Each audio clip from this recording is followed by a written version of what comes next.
Subscribe करें और देखें एक दिल दहला देने वाली हॉरर स्टोरी। बिना घबराए बेल आइकॉन प्रेस करना ना भूलें।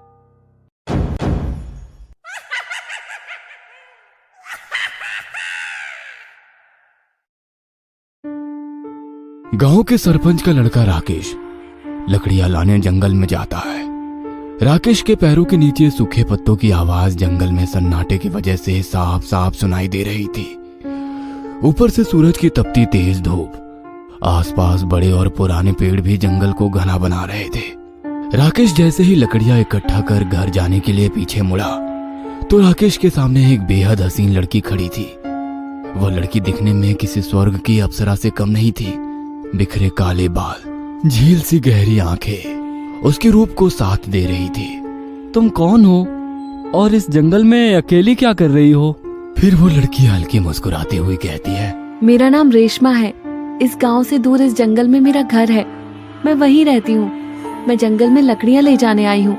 और आप कौन? फिर राकेश कहता है, मेरा नाम राकेश है। यहीं पास ही में मेरा गांव है। मैं उसी गांव में रहता हूँ।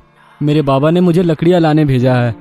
इतना बोलकर दोनों ही लकड़ियां इकट्ठे करते हैं। फिर वो लड़की वहां से जाने लगती है और जब राकेश उसे जाते हुए देखता है तो वो उससे मानो सम्मोहित हो जाता है, मानो वो अपने होश खो बैठा हो।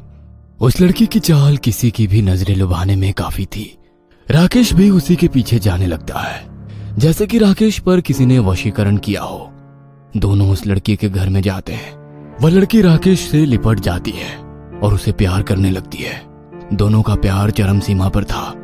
तभी उस लड़की का चेहरा बेहद डरावने चेहरे में बदल जाता है। उस लड़की के मुंह से खून की धार बह रही थी। वो खौफनाक मंजर देखकर राकेश के होश ठिकाने आ जाते हैं और वो लड़की को धक्का देकर दूर हटा देता है। लेकिन वो लड़की राकेश के ऊपर झपटा मारकर अपने दांत उसके गर्दन पर चुभोकर सारा खून बहा देती है। और लड़की, जो कि एक चुड़ैल के रूप में बदल चुकी थी, वह राकेश के सभी शरीर को अपने भाग से अलग कर रही थी। कहा जाता है कि चुड़ैल का प्रकोप बहुत खतरनाक होता है। ऐसे ही इस गांव की दास्तान है। इस गांव में एक बहुत खतरनाक चुड़ैल का साया है।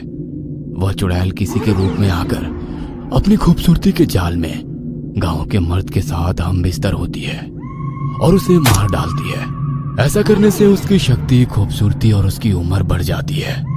यह सिलसिला बहुत दिन तक चला और बहुत सी मासूम सी जानें दांव पर लगी। मगर गांव वालों को चुड़ैल से छुटकारा पाने का तरीका मालूम था। चुड़ैल जिस मर्द के साथ हम बिस्तर होती है, उस मर्द को चुड़ैल को मारना ही पड़ता है। अगर चुड़ैल ने किसी मर्द को गलती से भी ऐसे ही जिंदा छोड़ दिया तो वो खुद जलकर राख हो जाएगी। जो मर्द उस चुड़ैल के साथ गया उसको चुड़ैल ने मार दिया। पर उस बेवकूफ इंसान ने कभी चुड़ैल से छुटकारा पाने का रास्ता तक नहीं अपनाया। वैसे भी वो खतरनाक चुड़ैल उस इंसान को आखिर मार ही देती है। शहर से पढ़ाई कर विक्रम वापस अपने गांव आया था। कितने दिन बाद शहर से गांव जाने का अलग ही मजा है। जो बात गांव की हवाओं में है वो शहर में कहां। फिर विक्रम गांव में आता है। विक्रम की गांव में केवल उसकी माँ थी। पिताजी गुजर गए थे। गांव में अपनी माँ को देखकर वो बहुत खुश हुआ। माँ, कितने दिनों बाद तुझे देख रहा हूँ। फिर विक्रम की माँ खुश होकर थोड़ी धीमी आवाज में बोली, तुझे देखकर मेरी आंखों को राहत मिल गई। अब तू मेरे साथ ही रहेगा ना? हाँ माँ, मेरी पढ़ाई पूरी हो चुकी है। अब मैं तुम्हारे साथ ही रहूंगा। अगले दिन विक्रम गांव वालों की परेशानी देख एक चाचा से पूछा, और चाचा जी, इस गांव के सब लोग इतने परेशान और शांत क्यों रहते हैं? पहले तो गांव में ऐसा ना था, एकदम ऐसा क्यों? फिर वे बूढ़े चाचा विक्रम को उस चुड़ैल की कहानी बताते हैं। बेटा, इस गांव पर सदियों से एक चुड़ैल का साया है। वो अपनी खूबसूरती के जाल में फंसाकर इस गांव के मर्द के साथ हम बिस्तर होती है और उसका खून पी लेती है। कभी कभी रात में इस गांव पर उस चुड़ैल की परछाई दिखाई देती है। पर उस चुड़ैल से छुटकारा पाने का एक तरीका है। उसके साथ जो भी मर्द हम बिस्तर होता है, चुड़ैल को उसे मारना ही पड़ता है। अगर वो मर्द खुद ही अपने आप को मार ले या फिर किसी चीज से उसकी जान चली जाए तो वो चुड़ैल जलकर राख हो जाएगी। विक्रम उस चाचा की बात सुनकर हंसने लगता है। क्या चाचा जी, किस सदी में जी रहे हैं आप लोग? इस जमाने में भी कोई चुड़ैल डायन होती है क्या? ऐसा कहकर विक्रम वहां से चला जाता है। उस गांव के गहरे सन्नाटे में एक आदमी खेत में जा रहा होता है। गांव के ऊपर कहर की वजह से वह आदमी अपने पांव जल्दी बढ़ाता है। उस आदमी के गांव से बाहर निकलते ही रास्ते पर एक खूबसूरत औरत जाती हुई दिखती है। वो औरत इतनी खूबसूरत थी कि उसके सामने आसमान की परी भी फीकी पड़ जाए। सुनिए, आप इतनी रात गए कहाँ जा रही हैं? आप इस गांव की तो नहीं लगती। आप रहती कहाँ है? पर वो औरत उस आदमी के सवाल का कोई भी जवाब नहीं देती। उस औरत को जाते हुए देखकर वो आदमी उससे सम्मोहित हो जाता है और उस औरत का लचीला बदन देख वो अपना रास्ता छोड़कर उसके पीछे जाने लगता है। वो औरत किसी झोपड़ी में जा रही होती है। वो आदमी भी उसी के पीछे झोपड़ी में चला जाता है, जबकि विक्रम ने उस आदमी का पीछा कर उस औरत और उस आदमी को झोपड़ी में जाते हुए देख लिया था।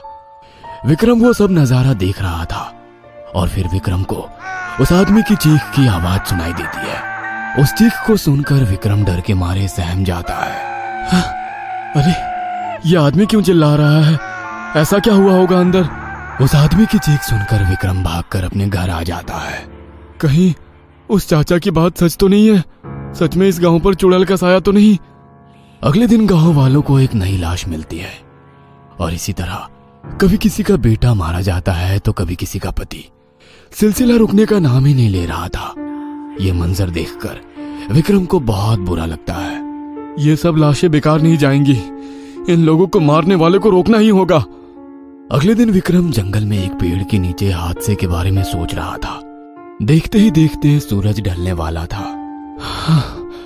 काफी देर हो गई। यह खौफनाक बातें सोचने में कैसे रात हो गई मुझे पता ही नहीं चला। पर विक्रम जैसे ही घर जाने के लिए मुड़ा, उसे खूबसूरत औरत उसके सामने नजर आई। हो ना हो ये वही चुड़ैल है जो मर्दों की जान की दुश्मन है। मुझे पता है अब मुझे क्या करना है। हाँ, वो औरत अब जाने लगी। वो औरत अपने हुस्न का जाल विक्रम पर फंसा रही थी, मगर विक्रम उसकी खूबसूरती के जाल में फंस नहीं रहा था। फिर वो औरत चलने लगी। उसके पीछे विक्रम भी जाने लगा। चुड़ैल को लगा कि ये भी मेरे जाल में फंस चुका है, पर चुड़ैल को ये नहीं पता था कि विक्रम नाटक कर रहा है। फिर वो औरत किसी घर में जा रही थी। विक्रम भी उसके पीछे चला गया। वो औरत विक्रम से ऐसे लिपट गई जैसे शहद से मधुमक्खी। फिर वो औरत विक्रम से प्यार करने लगी। विक्रम सब सह रहा था। फिर धीरे धीरे वो औरत अपने प्यार की सब सीमाएं तोड़ दी और अचानक उस औरत का हसीन रूप एक दिल की धड़कन को रोक देने वाली खौफनाक चेहरे में बदल गई। दरअसल औरत का रूप लिए वो चुड़ैल थी। विक्रम ने उस चुड़ैल को जोर से धक्का दिया और उसे अपने से दूर हटा दिया। तुमने बहुत से निर्दोष जान लिए ना, अब तुम्हें भी जाना होगा। फिर विक्रम ने वहां पर पड़ा हुआ खंजर उठाया और खुद के पेट में घोंप दिया। विक्रम का शरीर खून ही खून हो गया। विक्रम अब तड़पने लगा। जा चुड़ैल, अपनी दुनिया में लौट जा। फिर चुड़ैल अपने ही पाप की आग में जलने लगी। देखते ही देखते वो आग सारे घर को जलाने लगी। सारा घर जल के राख हो चुका था और उसमें हुए चुड़ैल और विक्रम भी। इसी तरह गांव वालों को चुड़ैल से विक्रम ने छुटकारा दिला दिया और सभी गांव वालों की दुआएं लेकर विक्रम हम सब से चला गया।